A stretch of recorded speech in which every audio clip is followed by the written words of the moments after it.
I would like to address this question to the LTO. Kung pwede lang, maiba muna ako, Mr. Chairman. Pwede ba nating no apprehension muna for 2 weeks or 3 weeks for the meantime? Habang naghihirap yung ating mga tao, habang lubog tayo ngayon sa kahirapan dahil sa sitwasyon natin, pwede ba yon na may no apprehension, wala munang huli, lalo na sa mga single motor, kasi yun ang ginagamit ng mga parents para sa paghatid sa mga bata sa school, or baka pwedeng bigyan muna natin ng status quo from the office of the LTO, sir? Mr. Chair. Before we acknowledge ASEC Marcos, we'd like to welcome also Vice Chairperson Congressman Lalo Matugas, and from the 7th District of Cebu, Congresswoman Patricia Calderon. Go ahead, sir. Mr. Chair, Madam Congresswoman.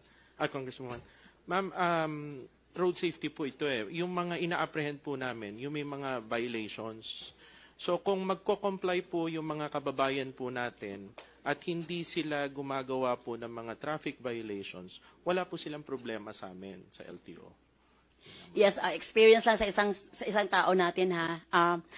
Nadakip yung kanilang truck, wala silang, hindi lang na-renew ang lisensya. I don't know kung bakit umabot ng 1 million ang kanilang penalty.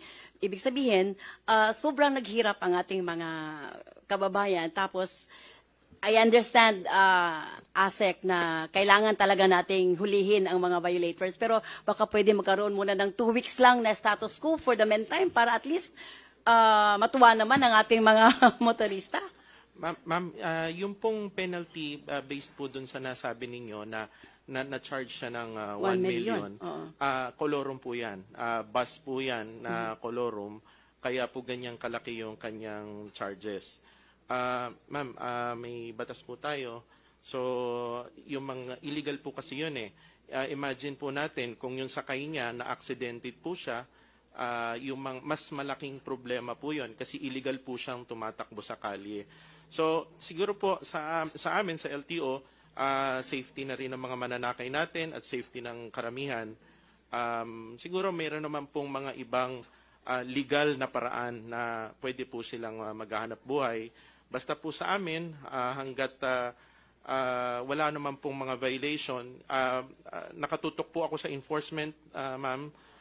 Kaya yung pagka may mga enforcement po kami na medyo abusado at nagpapahirap, talagang tinatanggal po namin kaagad. Basta po, sumunod lang, wala pong problema sa amin.